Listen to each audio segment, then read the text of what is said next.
Let's start with the creative part of our work on the mod map. We start the editor and open our map by navigating to My Documents, My Games, Farming Simulator 2013, Mods, My Mod Map, Map, Map 01, i3D. First, we are going to learn how we can edit the terrain. To do this, we open the Terrain Editing panel under Windows. Depending on where the panel is opened, we can grab it by its name at the top using the left mouse button and pin it to another area of our editor.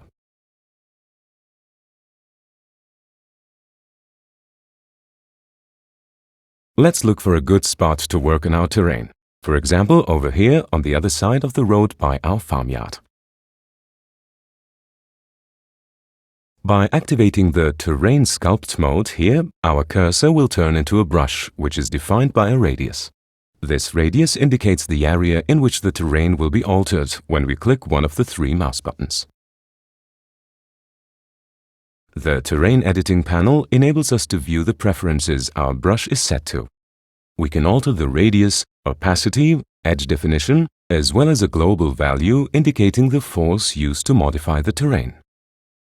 Underneath, we can determine whether the brush should be round or square, as well as decide which mouse button performs each of these functions. Generally, the left mouse button is used for addition, the right one is set to subtraction, and the middle one is set to smooth. If we now use the left mouse button to paint, the terrain will be pulled up. Using the right mouse button will push it down, whereas the middle mouse button will smooth the surface.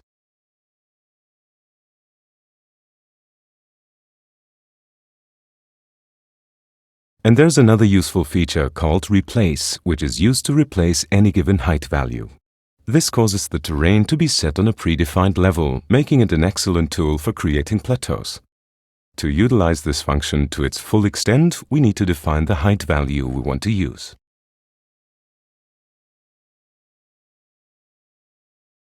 This can be done simply by moving our cursor to the spot we would like our plateau to be on, and then to press Ctrl+R.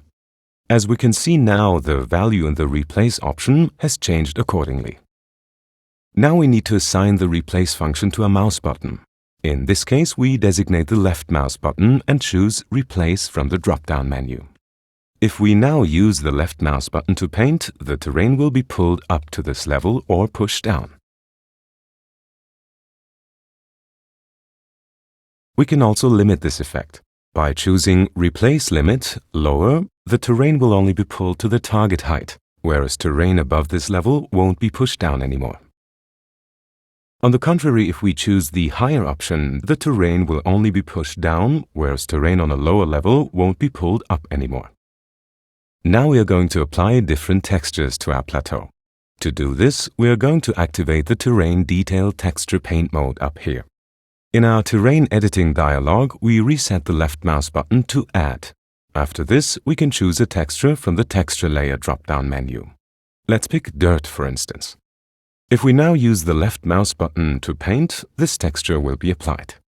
There's an important limitation with texture painting, which is the white lines on the terrain we can see when zooming out. These lines subdivide the terrain into so-called terrain chunks. Within the boundaries of these chunks, a maximum of 4 textures can be applied. Consequently, we should use our textures sparingly.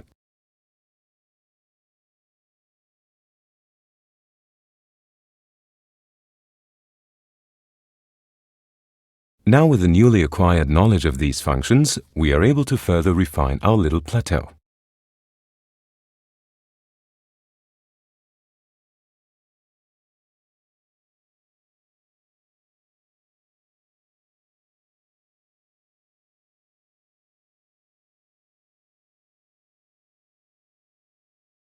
Once we are happy with the work we've done, we should save it before we proceed to our next tutorial, where we'll place a few objects on it.